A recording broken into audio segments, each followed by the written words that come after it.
Hi, welcome everyone. I'm Jacqueline Terrebonne, the editor-in-chief of Galerie magazine, and I'm thrilled to be joined here today with the spectacular partners from Stonefox, Christopher Stone and David Fox. We featured their work in our winter issue in a fantastic, fabulous, art-filled house in Palm Beach. And today they're going to share some of the secrets behind creating a house that is built to house a major art collection, what you do, what you think about, and all of that. So thank you so much, Chris and David, for being here with us today. Thank you so much for having us. Truly, thank you, Jacqueline. Yeah, we're really excited about the publication and about talking to you today. Well, we've received a fantastic response from our audience about this house. They want to know more. They want to hear from you directly. And why don't we just start with the fantastic facade of the house as you drive up? I mean, this is not what you would expect in Palm Beach. How did this all come about? Well, I think some of the cues were taken from our clients, John and Amy Phelan. And initially looking at the property in Palm Beach, in some ways they wanted to embrace some of the historical styles of Palm Beach. And at the same time, I think they had this very sort of exuberant and forward-looking ideas about modernism, ideas about light and space, the kind of architecture that would embrace and be best for their collection. Mm-hmm. So one of the things that we were challenged with was how to kind of bring together their different impulses. One being an interest in almost neoclassical architecture. At one point, John asked if the house could be something in reference to Spencer House. Okay. Which is one of the first examples of neoclassical architecture in England, 1756, roughly. And then Amy immediately agreed, but said, oh yes, but could it also be a little bit like Mies van der Rohe's Farnsworth House? So I think if we look at the next slide. This is a true story. Yeah. All right. So challenged we were. Yeah. So it's not like they're from the same family at all. Like these are two very different ideas, but also both excellent and beautiful and amazing examples of architecture. Where do you go from there as an architect? Yeah, to combine these two or reference them? Yeah, first there was some head scratching for sure, because we had to sort of distill what they were seeing in both of those to sort of and how they might influence what we were ultimately going to do. So, in the case of the Farnsworth House, it's clearly this idea of this pavilion-like, structure. It's raised up off the ground on a pilotis. It sort of embodies all these ideas of modernism with, these large expanses of glass. And it really kind of makes sense when you think about someone who collects contemporary art. And then, you have this sort of, more, I would, call it the opposite end of the spectrum from this type of a structure, Spencer House, which has these solid masonry walls, and the amount of fenestration is, a fraction of that of the Farnsworth House, and it almost has this more sort of institutional kind of feeling to it, and the scale is obviously so different. So we wanted to sort of, again, distill what was sort of obvious about those two different examples, and then try to stitch them together in a way that, took some of the, most interesting attributes about both of them and bring them together at the Phelan's home. That's great. And so you wind up with this house, and is it made of travertine? Is that what the exterior is sheathed in? Yeah, so if we go back to the first slide, the entire exterior is clad in a Portuguese limestone. It's actually the same vein of limestone that Beaumenier is mined from in France. That's the stone that the Louvre was or is clad in, but it's more prevalent in Portugal. So that really begins both the material palette and the color palette. You have this very soft, kind of wonderful limestone that almost breathes with the daylight. If you see it move from cloud cover to daylight, it just glows. And then the entrance, which is in the center, obviously, or maybe not so obviously, is clad in a travertine, an Italian travertine. Beautiful.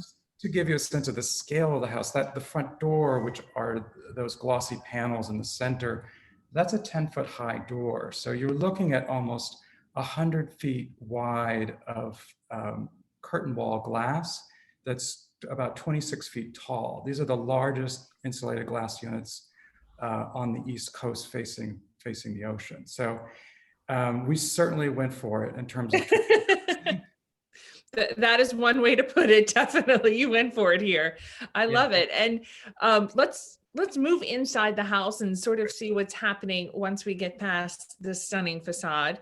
And we needed to include this photo of Amy, of course, because I feel like, she has so much energy and spirit. And, the Phalons came to you with these two exterior references, but, what did they ask for in the inside? Yeah, I mean, that's a really great question. And I like that we're starting, at the very beginning with the outside, and then, next with client, with Amy. I mean, she's a force. She's an amazing person in so many ways. And Chris and I have been really fortunate to have the opportunity to work with Amy and John, and to take this opportunity to learn from them as much as they learn from us. And one of the things that was really important to them from the beginning, when thinking about this house, was that it not feel too much like an art gallery. They really wanted to live with their collection and integrate it into every space, throughout the house. And I think a lot of collectors will sometimes drift towards, wow, we've got this, we have these extremely large works of art, and so we should dedicate spaces that are just solely for the hanging of the art, and they try to sort of veer towards the gallery. And the Phalons really sort of pushed back on that idea and really wanted us to try and push the idea of incorporating all these big, large works into these very intimate spaces that they live in. And that was something that was really challenging. It was an amazing experience, and it was an amazing journey to figure out how to do that. But it certainly wasn't easy at times, because we were, trying to balance, these special sort of, moments that you would interact with your family, and then you have this sort of powerful artwork that is neighboring that space. So in this living area, speaking about intimate spaces, I mean, this is quite large scale, this room, but you really have carved out these niches in it. I mean, can you give us a sense, as you did with the door, like how high are these ceilings? How large is this room? Yeah, so the ceilings, this is a double height space. You're basically in the entrance now looking towards Lake Worth. So it's important to understand that this lot actually faces both the Atlantic Ocean and Lake Worth. So you have almost this double facade where the rear facade that you're seeing, that glazing, is facing the lake. The ceilings here are about 26 feet high. Wow. The room, again, is quite wide. I think it's 52 feet roughly, or the dimensions, something like that. At the highest point, the ceiling is 28 feet actually at the glazing. In the middle of the room, it's about 26. So yeah, so it has an enormous volume to it. And it's kind of remarkable to be in that space and be able to appreciate some of those works of art. You can get far enough back from them to really, appreciate what they are, and then look at them in the context of other things and other artworks and other design objects. So it's really a beautiful space. And then within that, we then realized, well, we need to, also have it intimate. So we created 4 different sort of little living pods or zones that, you can congregate in and have these more intimate moments. If you're, at the house for a cocktail party or what have you. Yeah, here's an example of one. This one's great for like a perch, you know, when you're having a cocktail party, because this sofa sort of is pushing you out into the conversation versus drawing you into it. And this was sort of a great moment where this Jeff Koons kind of landed there behind that sofa when we were doing the art placement. And every time I see that, I love the way that ended up. I do too. It's great there. It brings so much attention to itself. I mean, working with a piece at that scale and dimension could be really challenging to find the right fit for it. Yes, yeah, no, definitely. It was, you know, there's always this balance of, you know, as you look at things, you know, having this horizontal sort of element, this landscape, and then the verticality. And in this moment, you know, you've got that sofa sort of, you know, that serpentine sofa sort of, you know, creating that horizontal moment, and then the sculpture, and then the column behind giving you that verticality. It's really dynamic, and it, you know, I'm tickled every time I see it. No, there's something so great about it, because I feel like pieces like that often just wind up in the gallery space or the opening hall or in somewhere like that, and not in a real living area where you can sit there and have cocktails with it and really appreciate it while you're living, not just passing. And it's wonderful from this angle, the way it plays into the landscape as well as the interiors. And I just love the pairing of the Kittinger coffee table with the Antinous and then the palms in the background. It all has a very beautiful, layered, and kind of exotic feeling to it. I love it. It's wonderful. And then I wanted to ask you, the de Kooning that's above the fireplace, did you always know that it would go there, or did that come once you were in the process? Like, what comes first, the art, the architecture? Are you planning the whole time where things will go as you're... Yeah, that's another great question. I mean, there were some things that were definitely sort of earmarked for certain places. You know, because the Phalens have, I would sort of estimate at this point, probably over 1,000 works of art in their collection. So the very first step was, okay, what are the largest works that we have? And so their registrar gave us a list of the largest pieces in the collection. And we took that list and we said, okay, these 30 or 40 works can fit in these, you know, 20 locations, and they could be rotated throughout the house. The Phalens never leave anything in one position for more than 2 years, probably. Okay. Everything constantly rotating. So everything has to be really flexible to sort of accept this or that, or, you know, or this and that. So the de Kooning was sort of earmarked over the fireplace. That was, you know, one of the big ideas that they had been talking about for a while. But I think it all gelled when the art hangers came and we were there with the Phalens and looking at all these different, you know, possibilities.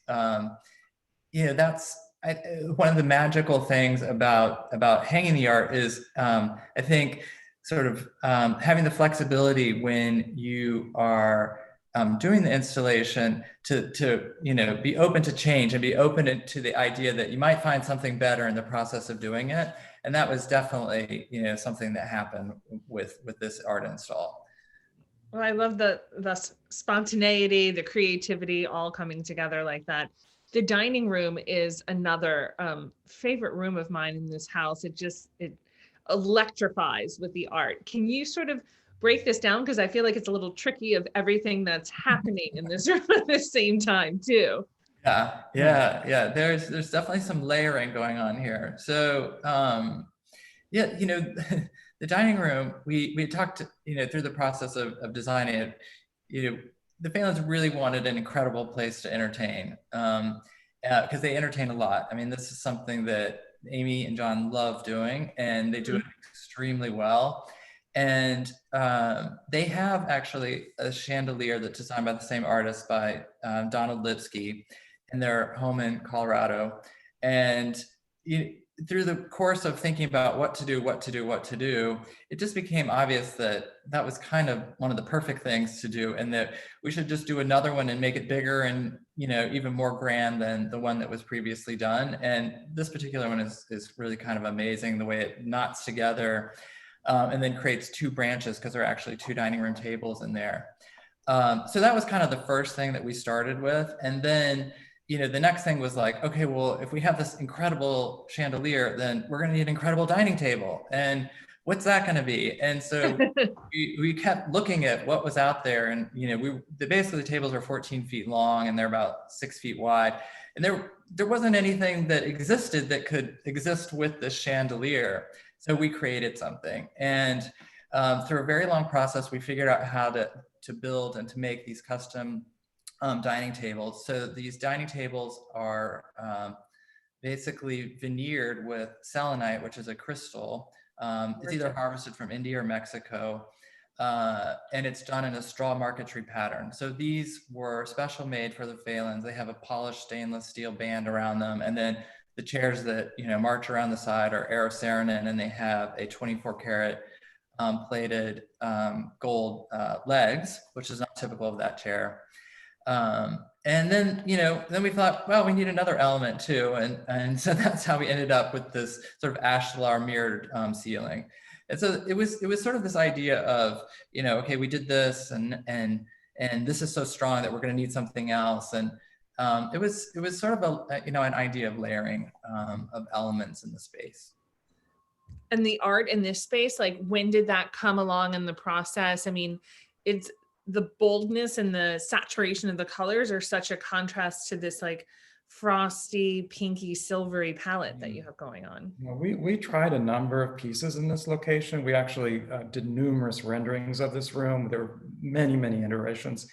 And I think the Kuhn's just plays into it so well because with the reflections and the way the limbs are hanging, and there's this almost confusion between what's up and what's down. Totally. I mean, I know when we were doing it, our like photo retoucher, the creative director, they're like, is this part of it? I'm like, yeah, see, it's the ceiling. And they're like, oh, okay. The way the saddle hovers and the puppy sort of, the whole thing is sort of joyful and just incredibly playful and exuberant. And, that's very much the way John and Amy entertain. It's a lot of fun.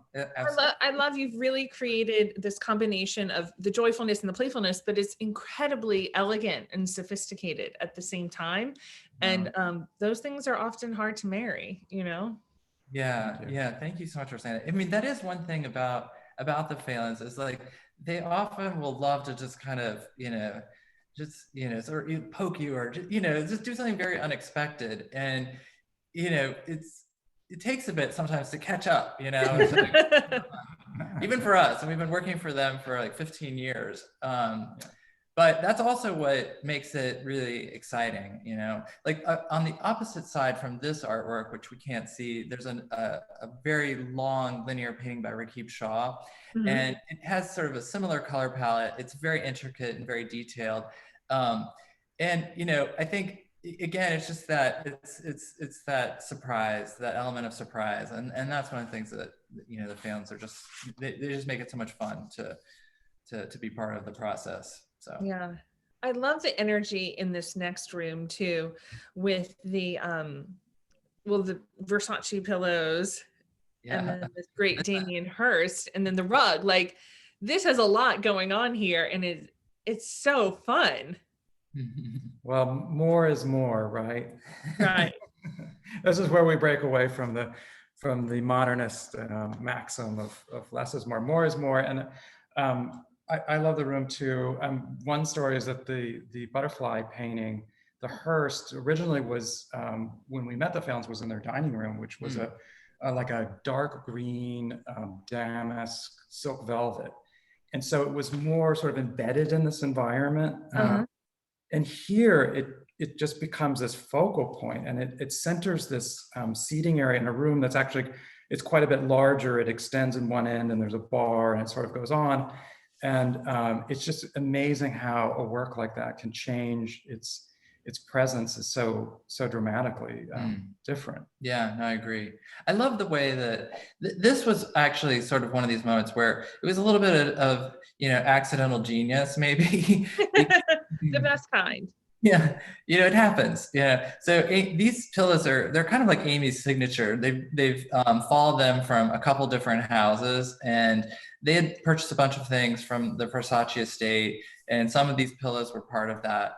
And we were trying them out in different places. Like, where are they gonna work in, and make the most sense? And I really love the way that they're set off, on that white sofa. And, then that sort of relationship to the Damien Hirst painting, I think is really interesting. Yeah. And, we ended up moving a bunch more Versace things into this room. We put some vases on the bar that's adjacent, because we just felt like, okay, well, this is where that's going to happen, and this, like Chris said, just more is the most. And so we had some fun with it. I think you had a lot of fun and it totally works. And I love that they're not like Versace pillows. They're like Versace's pillows. Right. Yeah. That's incredible. And just thinking about the Hearst and how artwork changes a room, but also how the room changes the artwork. You look at it completely differently on this. And is it painted, or is that like a grass cloth on the wall? Yeah, that's a raffia grass cloth from LAT's. It has like a nice thick kind of chunky weave to it. It's a little bit harder to see in the image. And then I think it has sort of like a paint that sort of is applied in a kind of uneven way, so that you see, quite a bit of texture.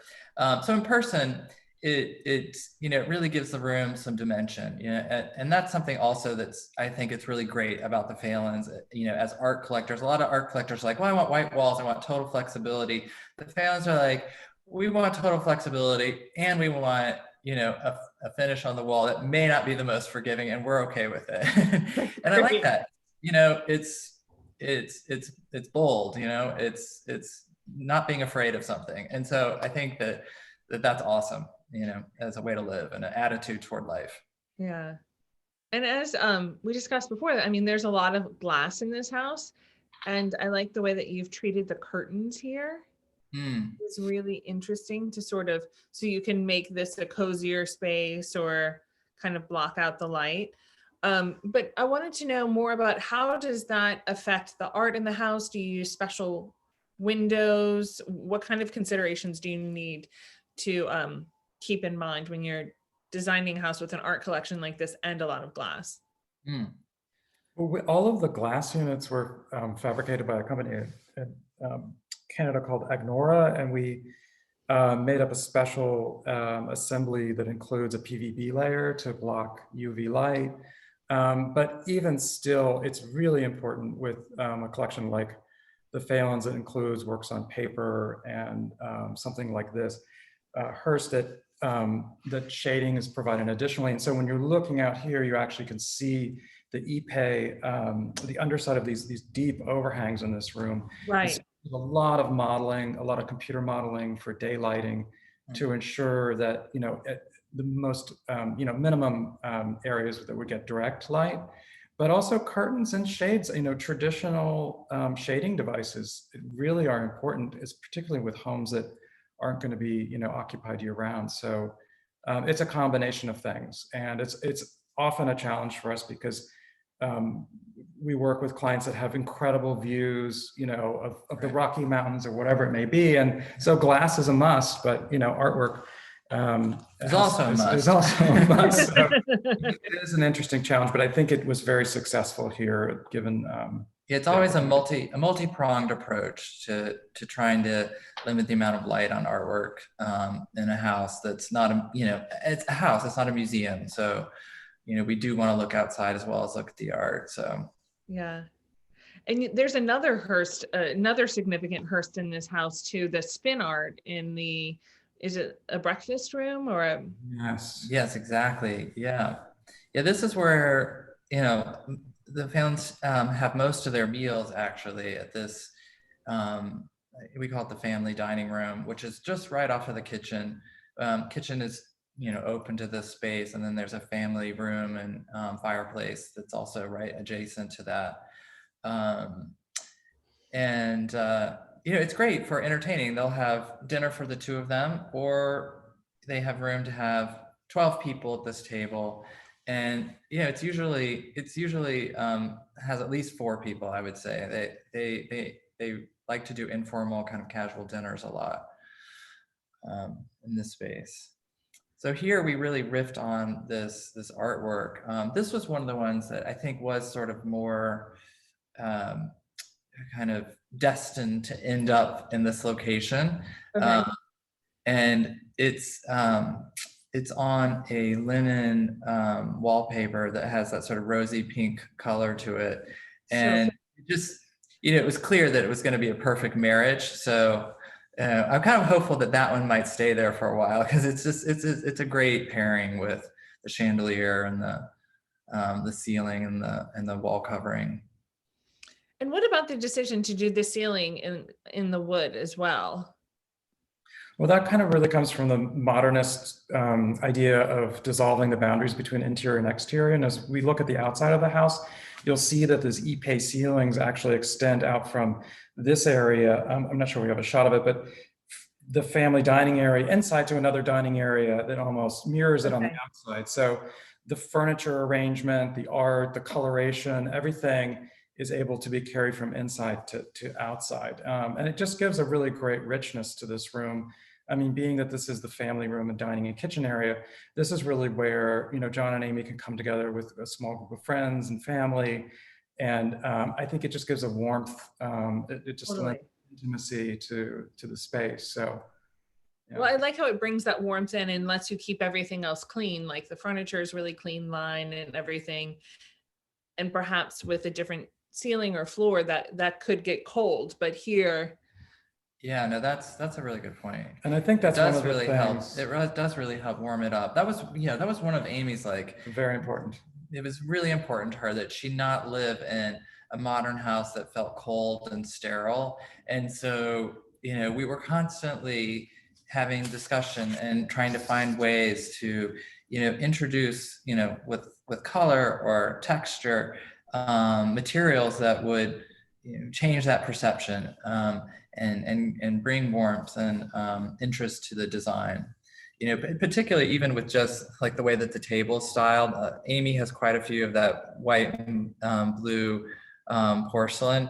And so we just filled those vases with viburnum, and I can't recall what the other one was in the that we used that day, but that's very much part of what's there, and that foil, that modern, I think, is what allows one to appreciate the other. You can sort of really see what it is and see that it doesn't quite fit necessarily, and I think it's challenging, and it makes you think twice. Yeah, it totally works. I remember when we were getting ready for this shoot, actually we were asking, like, should we bring vases, or there are vases? You're like, no, there are a lot of options here. Don't worry about that. She's got vases, yeah. Which is great. Yeah. And the kitchen, I think, is fantastic, and the view that you have given this kitchen, it's like that becomes the work of art. It really pops. Wow. Yeah. This was kind of a real sort of in-depth study, or this is a result of an in-depth study of the floor elevations and how to get the most out of this property.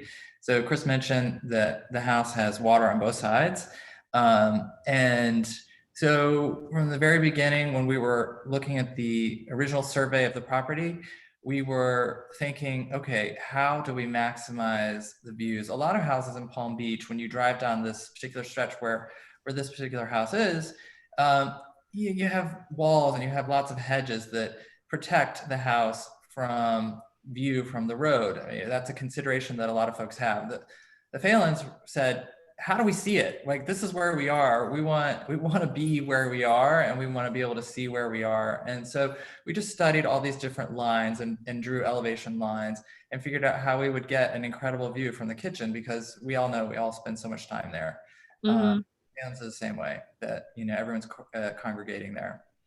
And now it's even better because you can look at the ocean and you can see the jet stream in the distance, and it's pretty great. And what are some of the materials that you used here? Yeah, so the kitchen cabinets, these are custom made by a local mill worker, and they are a lacquered panel, essentially. The countertops that are the back and on the perimeter, those are kind of more like the work surfaces. They do have someone that cooks for them, and so they really do use this kitchen.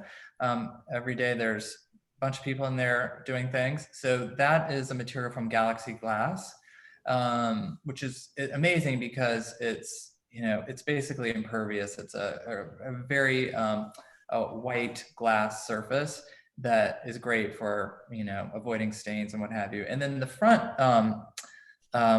island, because there's three different islands in there. The front is a stone called Cristallo from ABC Stone in New York.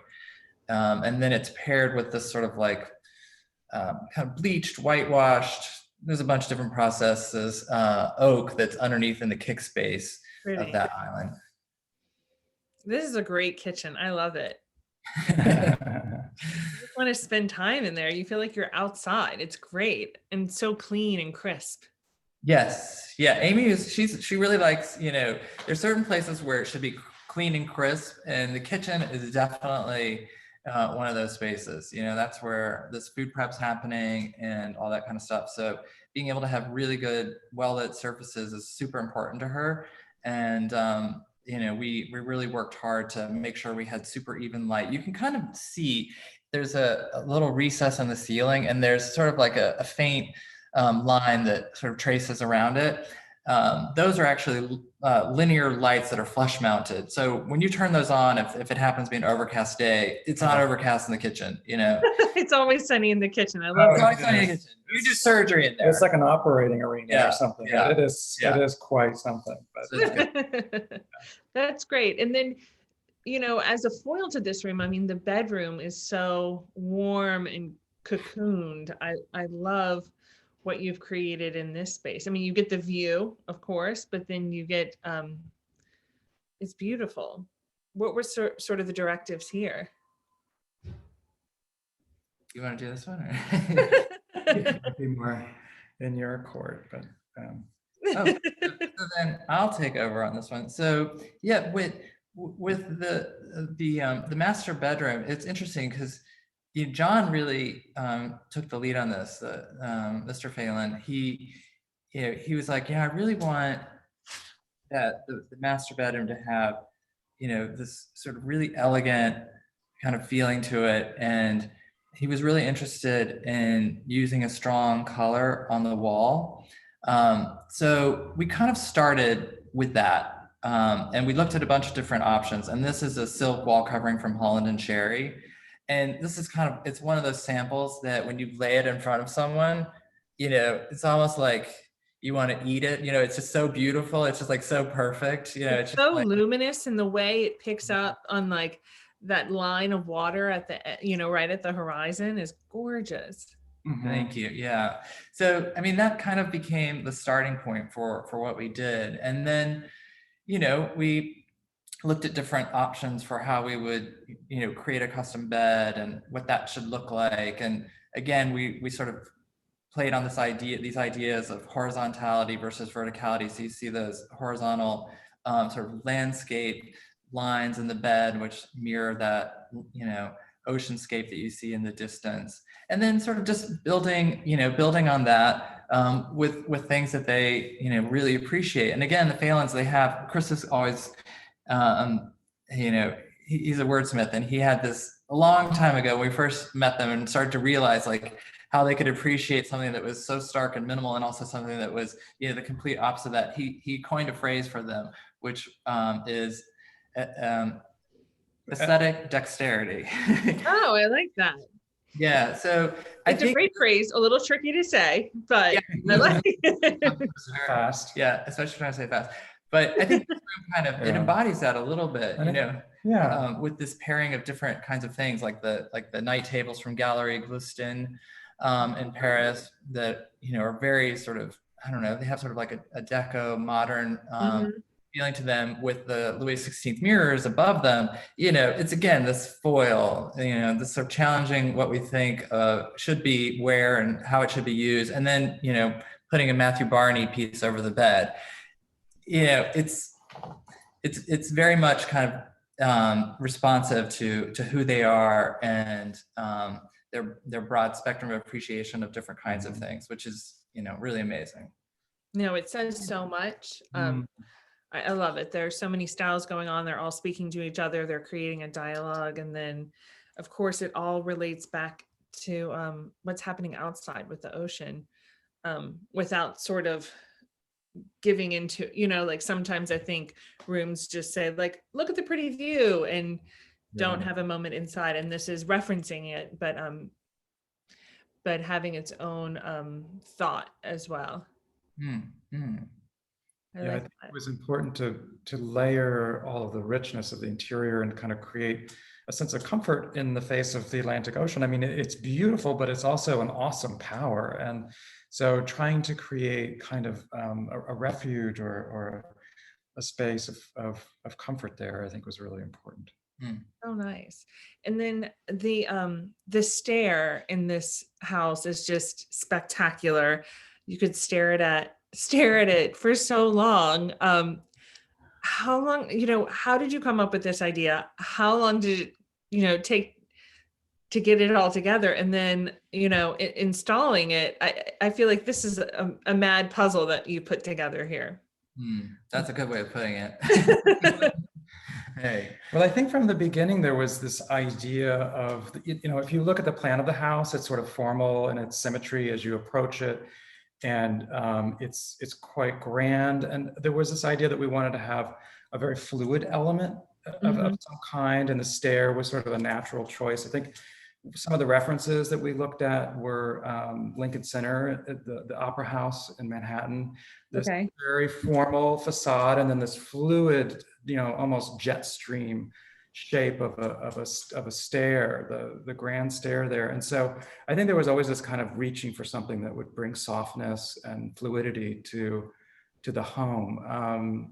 And then it evolved from there. We did start talking about the Spencer Finch early on as a possibility. So I think we knew we would have a single focal point. And so the stair is sort of this fluid form that wraps around that point, and it's actually completely unsupported except for on the ends. So it's a single structural element. So it was quite a feat once we decided what we wanted this to look like. The structural work was really significant. There's essentially a concrete spine, that is embedded, beneath all of those finishes, and then we had to incorporate lighting into it because they have all these artworks that are displayed on either side of the stair, and so it's very tricky to light those artworks. So we worked with the lighting designer very carefully, Suzanne Tillotson, to then create this sort of continuous pocket that sort of runs down the middle part of the staircase. And those light fixtures, you can sort of pop in and pop out. They have like little sockets where you can take them out. They could all not be there or all be there. And it really does work in the end. Like we're able to hit, every place that's important along those walls that, are on either side of the staircase. So it was an extremely complicated staircase to make. It has, it's a little hard to appreciate in the image, but it has a very dynamic shape to the underside, like the hull of this thing, if you will, because it kind of bends in two directions. So we had to slice hundreds of sections through it and then make templates for the contractor so that then they could create this basically like an armature that they would plaster. So we would cut sections like every, 6 inches or something. I can't recall exactly. Someone in the office did that.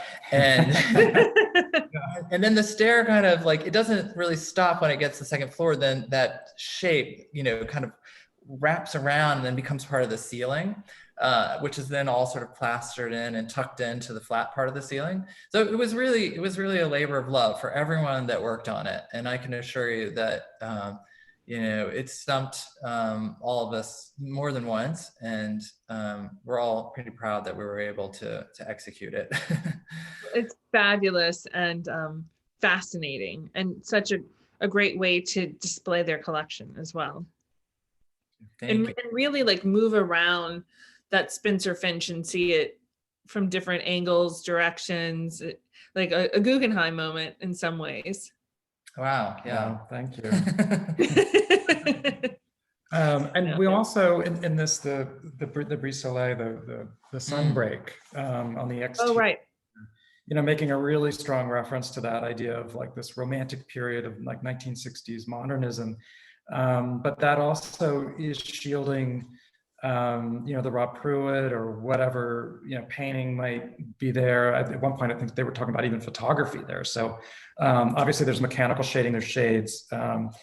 But this is an idea that's both aesthetics and this idea of shading the interior, but creating transparency.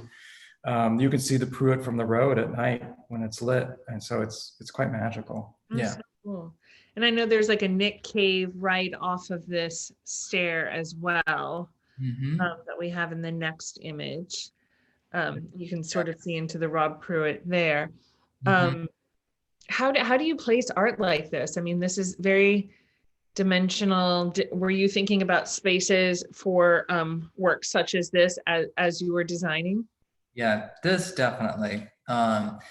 When we had sort of an agreed to plan, we were always thinking, okay, we could have something flat and linear in this area, or we could have something that's vertical here at this moment. And we kind of created these little wing walls that are behind that sculpture, specifically to sort of create bookends in the event that we put something there, or in the event that something would land there, which we knew it would. And I think that's just part of working with collectors. You have to be 2 steps ahead of them in terms of thinking about how they can use the space to put their art. And there were many cases where we were sort of thinking along those lines about sculpture and paintings and works that are sort of unconventional, that protrude off the walls and what have you. Yeah, and I think this piece in particular, I mean, although the work is to some degree about vulnerability and creating a kind of armor, it's also about this exuberance of personality, and I think it's the perfect piece for the entry because it invites the guests to kind of unleash their persona and get ready for moments of really celebration, and it's almost like a sentinel to hospitality. I mean, it really sets the tone. Yeah, it really does. So that's a good point. That's beautiful. And then moving outside, there's some spectacular outdoor spaces that you've created here, and the architecture of the house, I think, comes alive in a very different way than you see on the opposite facade. But before I ask you a question, anyone who has questions for these fabulous architects, please put them in the Q&A. We'll answer that in a few minutes, but we'd love to have your questions as well. I don't want to be the only one that gets to ask questions here. So I love the architecture of this space and how it's unfolding in a completely separate way. And we do see that that wood ceiling that Ipe that you were speaking of before too. Yeah. I mean, I think you described it in kind of the perfect way. Like, we're going back to the very first image, if you can just sort of recall that, where we have the house and it has the columns that sort of, frame the entry. That's sort of more that homage to this idea of classicism. And then kind of from the center point of the house to the sides, that sort of rigor it starts to break down. And here's really where it kind of dissolves into this kind of beautiful sculptural moment. This is one of my favorite pictures of the house. This is where I really feel like we succeeded in, getting everyone's ideas into this project. So on the right, what that is on the first level, the upper level, it's their disco, which is this cool hangout space that they use to entertain. And then below is a gym, and there's a spa and massage rooms and stuff like that. But we sort of let the program dictate what was happening, and it became more rational and more, of the modern way of thinking and creating volumes around program. And it was really awesome that the same client that would understand this could also understand that idea about classicism and organizing the plan in a more traditional way. and it was really fun to mold things, with clients that could understand things in so many different lights. Oh, it's great. And then I love the next image. We get a slightly different angle on this. You can see the entry to the disco and how you've incorporated art there as well. Yeah, so that's a work by Lawrence Weiner, and it's just kind of perfect there, honestly. That was 100% Amy and John deciding that it should go there, and I think it was a perfect fit for it. As you enter the disco and you enter this like kind of alternate reality, frankly, of fun, and it works so well with that archway that we created, which is this sort of kind of massive Biluxian molding inspired archway that was fabricated in Italy out of travertine. Gorgeous. And the pool is just absolutely spectacular. I love the awning that we have here, like this gull wing. It's fantastic. Yeah, so that is really, again, this idea of sort of embracing the place that that this house is situated on, because this sort of mirrors the large overhang that's on the front. This is sort of the sail that we call it, which kind of sweeps from east to west. So if you stand in the right place in the house, you can be looking all the way through from the bay to the ocean and vice versa. So it's really that gesture, that really grand gesture. And then it's supported by these massive limestone columns, which are essentially solid except for a small carve out on the inside, which encases a stainless steel structural tube that supports this concrete roof above. So these columns, really Chris, he should take the most credit for these, because he really sculpted these. So they're designed kind of in the traditional Greek influence, where they have entices. So they have a slight curvature to the side to sort of change your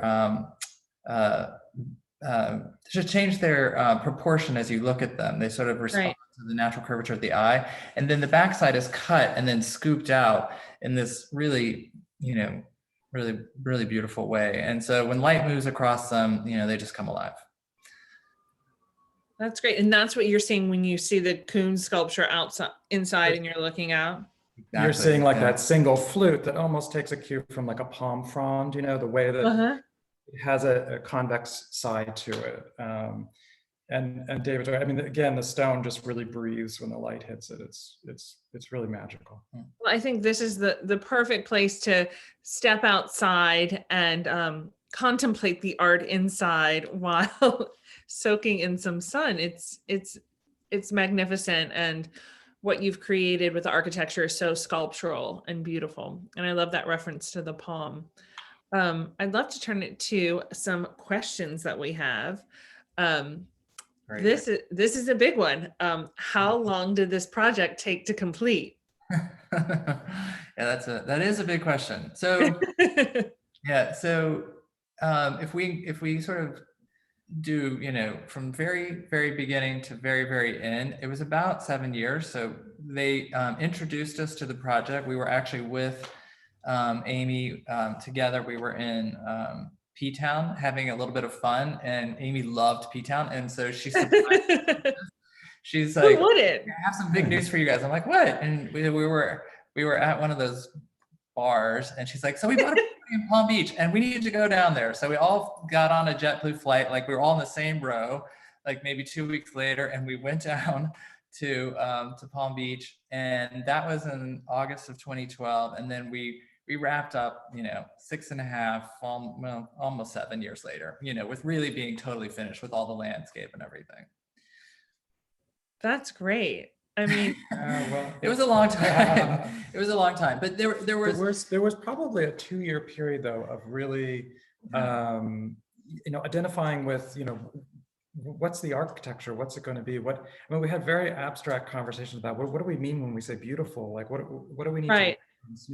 So and that's part of our process. I think that because we work in so many different regions and with very different clients, there's this beginning that's a delicate time, and it can't be rushed to get to what it is that's right for the place, the emplacement, the culture, the individual. There's so much to consider.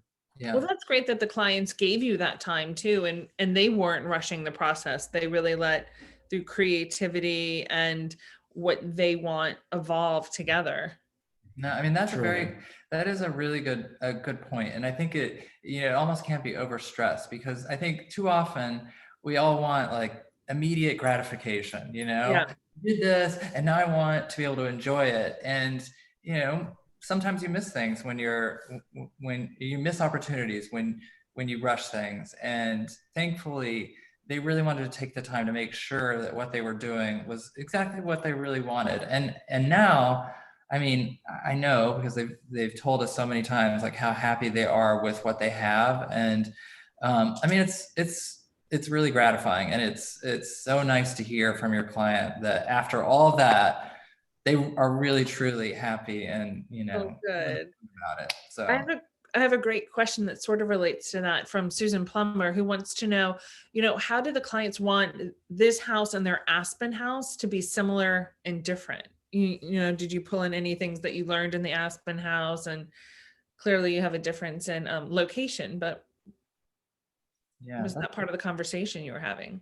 There was, in the early planning stages, one of the things was just the scale of the rooms in comparison was quite helpful. But I think the plan of the Aspen House is not dissimilar in terms of where the central entertaining rooms are, where the family areas are, how, obviously we also made improvements upon things that they, wanted to do.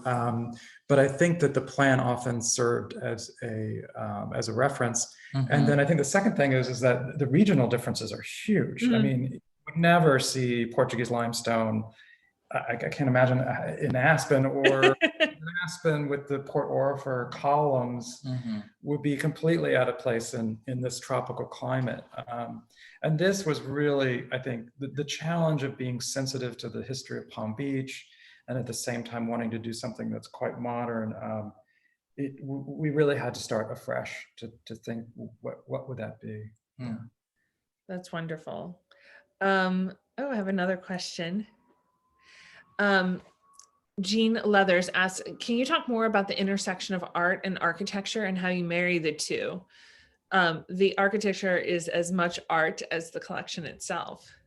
Oh, that's so nice. That's really sweet. It's nice to hear that. I mean, I'm just going to take that in for a moment. Just soak that in. Because when you're creating something, it's not in a vacuum.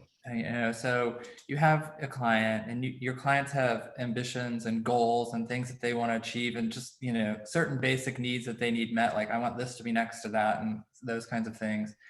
And then when you're designing, you're trying to take all those things take them in, and breathe out something that responds to all those things. And it's an interesting process. I didn't really answer the question. I didn't really answer the question yet, but I think one of the things that we're really trying to do in our work is to really marry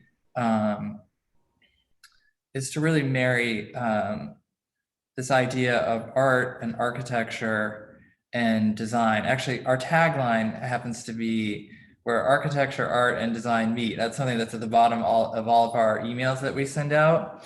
And we kind of created that in response to the work that we're doing, because we were trying to figure out who we are and what does Stonefox do and why does Stonefox do what they do. And really we do what we do to help people and to interface with people like the Phalans that are, really obsessive collectors and that have this sort of broad outlook on the world and design, and help them make sense of all the things that they want to achieve in their lives. And I think, as I think about that, and we've been in practice for about 20 years now, the answer would be, it's been different over the years. We've had clients like Mickey and Jeannie Klein who take the sort of paradigm of the museum and they want to live in it, right? The Right. house as museum. And then I had, in my previous career, I worked on a project which is Salon 94 for Jeannie Greenberg. And she sort of likened her role as a storekeeper who lives above the shop. So I love that.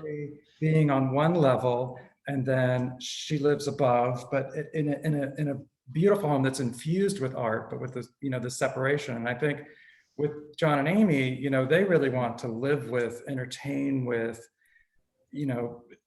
have this sort of exuberant, joyful experience with art every day in every place. And I think, every time it's a different opportunity, different mix. And I think we just have to be cognizant of these emerging opportunities and continue to change and emerge with them. Yeah. Well, you've lived up to your email signature, definitely, in the project. It's stunning. It's stunning. And Robin Rice doesn't have a question, but she just wants to say that you guys have the most amount of patience.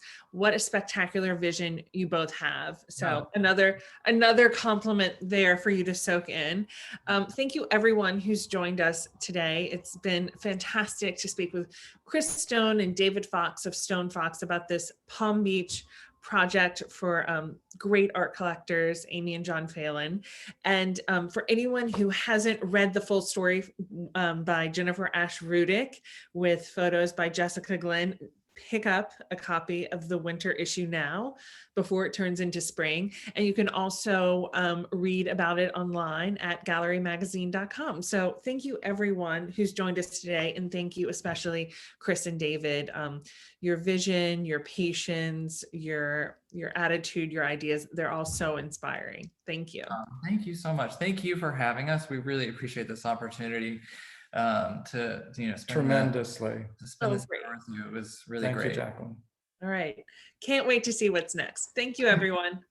Thank you.